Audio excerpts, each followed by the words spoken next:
Book माई show जुक box presents जरा खौफ से सुनो। मेरा नाम मेजर प्रताप सिन्हा है। इस बार पूरे 1 साल 2 महीने बाद छुट्टी मिली और मैं घर आया हूं। आज दूसरा दिन है और अपने वाइफ के हाथों की बनी सवेरे की दूसरी चाय पी रहा हूं। आज बेटे ने भी स्कूल की छुट्टी मार ली मेरे साथ दिन बिताने के लिए। वीर, तुम्हें कितनी बार कहा है कि बालकनी में खड़े होकर सामने वालों की बालकनी में नहीं देखा करते। It's a very bad habit. पापा बाहर आओ ना, देखो अमित अंकल फिर अपने आप से बात कर रहे हैं।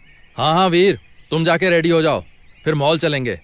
नहा तो लो, मैंने अपने बेटे से कहा और सोचने लगा कि उसने क्या कहा। अभी अमित हमारी ही कॉलोनी में सामने की बिल्डिंग में रहता है, मेरी सी ही उम्र का है। लास्ट ईयर उसकी वाइफ की एक एक्सीडेंट में डेथ हो गई थी। इनफैक्ट मैं भी उसके साथ था। लेकिन ये क्या सुन रहा हूं मैं अब?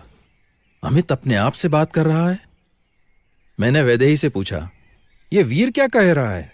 हाँ प्रताप, मैंने तुम्हें कभी बताया नहीं इस बीच। सोच रही थी कि तुम आओगे तो तुमसे कहूंगी। तुम अमित से एक बार मिलकर बात कर लो ना। मीनल की डेथ को 1 साल हो गया है। I think he needs help. हर दिन अमित की हालत बिगड़ती ही जा रही है। पता नहीं उसकी फैमिली ने उसे इस सिचुएशन में अकेला कैसे छोड़ दिया। I feel terrible for him. पता चला अमित अभी तक अपनी वाइफ की डेथ एक्सेप्ट नहीं कर पाया था। मैं उठकर बालकनी में गया और अमित के घर की तरफ देखने लगा। उसकी बालकनी में एक झूला लटका हुआ था। वो मीनल की फेवरेट जगह थी। रोज सुबह वो वहीं बैठ के चाय पीती थी। मैं देख ही रहा था कि अमित अपनी बालकनी में आया और उसने चाय का कप रखकर मुड़कर अंदर कुछ ऐसी हरकत की जैसे किसी को बुला रहा हो और कह रहा हो कि जल्दी से अब चाय पी लो, मैंने रख दी यहां इससे पहले कि ठंडी हो। लेकिन वो किससे बात कर रहा था? और तभी मुझे अंदर कमरे में एक पल्लू उड़ते हुए की झलक दिखी, जैसे कोई औरत राइट से लेफ्ट की ओर गुजरी हो। कौन थी वो? कौन हो सकती है? मैं तैयार ही था। सुबह ही आदतन नहाकर कपड़े पहनकर रेडी हो गया था, तो सोचा क्यों ना अभी एक चक्कर लगाऊं अमित के यहां। मैंने डोरबेल बजाई और मैं दरवाजा खुलने का वेट करने लगा। एक बार फिर डोरबेल बजाई। क्या बात थी? अमित दरवाजा क्यों नहीं खोल रहा? तभी मैंने दरवाजे पे लगे कांच के पीप होल से अंदर देखने की कोशिश की और शॉक्ड में पीछे को हटा। क्षण भर के लिए मेरे दिल की धड़कन रुक गई। माथे पे पसीना छूट गया। ये कैसे पॉसिबल था? नहीं, ये नहीं हो सकता। जैसे ही मैंने अंदर झांका था तो मुझे मीनल दिखाई दी। मैं शॉक्ड खड़ा दरवाजे को घूर ही रहा था कि अचानक दरवाजा खुला और hi major Pratap Sinha, what a pleasant surprise. आओ आओ। सॉरी, मुझे लगा मीनल डोर खोल देगी। कम इन। कैसे हो तुम? मुझे समझ नहीं आ रहा था मैं अमित से क्या कहूं। ऐसे देखो तो अमित बिल्कुल नॉर्मल लग रहा था। उसकी बातों से नहीं लगा कि कोई प्रॉब्लम है। अगर किसी को ना पता हो कि मीनल की डेथ हो गई है तो यही लगेगा कि अमित और मीनल बाकी सब कपल्स की तरह ही हैं। उसने मुझे बैठने को कहा और ये देखो प्रताप, मीनल भी आ गई। तुम दोनों बैठो, मैं हम सबके लिए कॉफी बनाता हूं। मीनल, वो पहली वाली कॉफी ठंडी हो गई है, मत पीना। अब मीनल पूरा वीक काम करती है तो वीकेंड पे मैं इसे कुछ नहीं करने देता। नो मीनू, तू चिल करना यार। बैठना प्रताप के साथ। I will handle it. मुझे समझ नहीं आ रहा मैं क्या कहूं। मीनल तो यहां है ही नहीं, लेकिन अमित बिहेव ऐसे कर रहा था जैसे उसे मीनल दिख रही है। वो यहीं नॉर्मली उसके साथ ही है और मुझे कुछ अजीब सा क्यों लग रहा है। यहां सब कुछ पहले जैसा ही है। इस घर में सारी चीजें वही हैं जैसी मुझे पिछली बार देखे की याद है, लेकिन फिर भी ऐसा लग रहा है जैसे कुछ होने वाला है। क्या, वो नहीं पता, लेकिन बहुत नेगेटिव फीलिंग आ रही है। मैं उठकर किचन की तरफ जाने लगा और तभी मेरे पीछे से कुछ आवाज आई। ऐसा लगा कोई चेयर पीछे की तरफ खिसका के उठा। मैंने ध्यान से देखा, चेयर सच में शिफ्ट हो गई थी। थोड़ी एंगल पे थी, फिर लगा शायद मेरा वहम हो। आफ्टर ऑल ऐसी कोई बड़ी बात नहीं है। और तभी मेरी आंखों के सामने वाज गिर गया। Absolutely without any reason. एक सेकंड वो वहां टेबल पे था और दूसरे ही सेकंड नीचे फर्श पे टुकड़े टुकड़े हो गया। ये कैसे हो सकता है? ये वास कैसे गिर गया? तभी अमित किचन से भागता हुआ आया। क्या हुआ प्रताप? ओ गॉड, नो मीनू, तू हट ना वहां से, तेरे पैर में लग जाएगा। कि क्या कर रही है? प्लीज बेबी, साइड में, उस साइड जा। अमित जैसे होश में नहीं था, जमीन से टूटे वास के टुकड़े उठाने लगा और फिर जैसे मीनल को हटाता वहां से, लेकिन मीनल तो वहां थी ही नहीं और मुझसे ये देखा नहीं जा रहा था।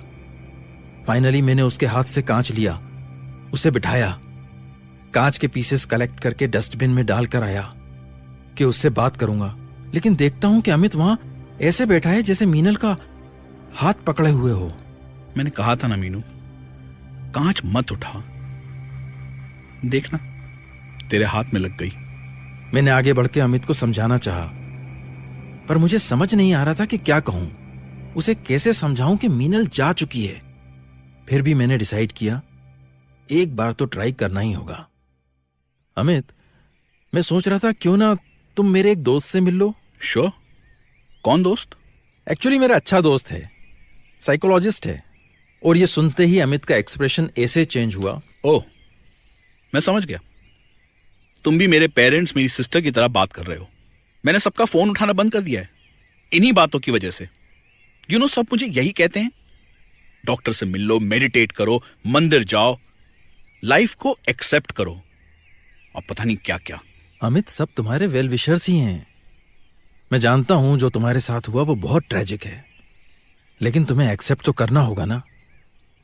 मीनल इज डेड, अब वो हमारे साथ नहीं है। अच्छा, मीनल की डेथ हो गई है, ठीक है, मैं मान लेता हूं कि उसकी डेथ हो गई है। तो फिर यहां जो मेरे साथ बैठी है वो कौन है? जो रोज मेरे साथ इस घर में रहती है वो कौन है? बताओ, कैसे मान लूं my wife is dead? Meenal please यार, तुम ही समझाओ प्रताप को, मैं तो तंग आ गया हूं लोगों को एक्सप्लेनेशन दे देकर। Can't you see, she is right here Pratap. ये तुम पर हंस रही है, देखो। ठीक है अमित, मुझे एक बात बताओ, तुम्हें याद है तुम दोनों गोवा गए थे? ऑफ कोर्स याद है, तुम और वैदेही भी तो थे हमारे साथ। एग्जैक्टली। और उसी ट्रिप में एक एक्सीडेंट हुआ था जिसमें मीनल की डेथ हुई थी। व्हाट नॉनसेंस, एक्सीडेंट में मीनल को कुछ नहीं हुआ था। सबको लगा था वो डूब गई है, पर वो बिल्कुल ठीक थी। मीनल, तुम ही बताओ ना इसको यार, जब सब समुद्र में उसे ढूंढ रहे थे तब वो मेरे साथ बैठी थी। मैंने तुम सबसे तब भी कहा था मीनल ठीक है, पर तुम में से किसी ने तब भी मेरी बात नहीं मानी और आज भी नहीं मान रहे हो। लेकिन अमित, मैं Pratap, I think you should leave. Good bye. और अमित ने मुझे ऑलमोस्ट धक्के देके अपने घर से बाहर निकाल दिया। मेरे पास कोई ऑप्शन नहीं था सिवाय इसके कि मैं वहां से लौट जाऊं। मैंने पलट के लास्ट टाइम देखा और मेरे पीछे अमित अभी भी मीनल से बात कर रहा था। मैं अपने घर लौट आया। क्या हुआ? बात हुई अमित से? Is he better now? Not really Vaidehi, उसकी हालत ठीक नहीं है। इनफैक्ट वो तो नाराज हो गया और मुझे घर से निकाल दिया। ओह, तो अब क्या करेंगे? कल एक बार अमित के पेरेंट्स से बात करता हूं, फिर देखते हैं क्या करना है। मैं वीर को मॉल ले जाने के लिए बुलाने लगा। वैदेही ने कहा कि शर्ट चेंज कर लो, और तब मैंने नोटिस किया मेरी शर्ट तो वाकई पसीने में भीगी हुई थी। इतना पसीना मुझे कैसे आया? दिल्ली में दिसंबर के महीने में पसीना इस तरह? तब मैंने रियलाइज किया एक्चुअली मैं बहुत रेस्टलेस फील कर रहा था। वहां अमित के घर पर भी अजीब सी घबराहट। क्यों, समझ में नहीं आ रहा था। मैंने वैदेही से कहा कि वीर को समझा दे, मैं कल उसे मॉल ले जाऊंगा, और जाकर अपने कमरे में लेट गया। अब बार बार वो दिन मेरी आंखों के सामने आ रहा था जब मीनल की मौत हुई थी। किसी तरह मेरी आंख लग गई, और जब उठा तो वैदेही ने कहा आओ डिनर कर लें। मैं सारा दिन सोता रहा, ऐसी बेहोशी की नींद। क्या हो रहा था मुझे? हम डिनर करके टीवी देख रहे थे जब अचानक बाहर से शोर सुनाई दिया। प्रताप, प्रताप, ये कैसी आवाजें आ रही हैं? जरा देखो तो। लगता है कॉलोनी में कुछ हुआ है। मैं बाहर निकला तो देखा वॉचमैन, कॉलोनी के लोग सब अमित के घर की तरफ देख के बात कर रहे हैं। मैं उनके पास गया और मैंने पूछा क्या हो गया है, इतनी रात आप सब यहाँ? साहब वो लगता है अमित साहब के घर से गैस लीक हो रहा है, बहुत स्मेल आ रहा है, पर कोई दरवाजा नहीं खोल रहा है। ओह गॉड, तुमने मुझे क्यों नहीं बुलाया? हमारे पास अमित के फ्लैट की स्पेयर कीज हैं। रुको मैं अभी लेकर आता हूं। मैं जल्दी से अपने घर आया, कीज ली और भागा अमित के घर। मैंने दरवाजा खोला और गैस की स्मेल की जैसे एक वेव बाहर आई। मैंने अपना मुंह ढाका और मैं अंदर घुसा। मेरे पीछे वॉचमैन भी आ गया। हम दोनों ने सबसे पहले सारे घर की खिड़कियां खोल दी। अमित, अमित! मैंने पूरे घर में अमित को ढूंढा, पर वो कहीं नहीं दिखा। वॉचमैन ने गैस भी ऑफ कर दी, लेकिन अमित कहां था? तभी बालकनी से झूले की आवाज आई और मैंने झांक कर देखा तो अमित झूले पे बैठा था, बिल्कुल शांत। उसके चेहरे पे कोई शिकन नहीं थी। लग नहीं रहा था कि उसे पता भी है कि उसके घर में क्या हो रहा है। उसे इस तरह देख के वॉचमैन भी थोड़ा घबरा गया। साहब वो देखिए, अमित सर को क्या हो गया? लगता है वो फिर से। मैं देखता हूं, तुम जाओ उसके लिए पानी लेकर आओ और बाकी सबको बता दो वो घर जाएं। अमित ठीक है? ठीक है साहब। मैं अमित की तरफ बढ़ा। अमित, तुम ठीक हो ना? अमित ने कोई जवाब नहीं दिया, बस वैसे ही झूले पे बैठा रहा। Amit, are you okay?